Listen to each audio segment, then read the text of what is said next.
Hey there guys, what is up? In this video, we are going to show you how to log out of your MetaMask wallet on the PC. Now, if you're using MetaMask on PC, you're definitely going to use it on the Google Chrome because the only way to do so is to download the Chrome extension via the Chrome store.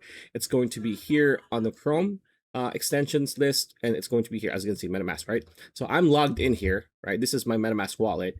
Now, how do we log out? It's quite simple. There's no log out option, right? There's no logout option that says logout per se. You want to click on the three lines or hamburger icon on the upper right corner of your MetaMask screen, like so. There is an option that says lock. This is your log out option. So once you do this, clicking lock, there you go.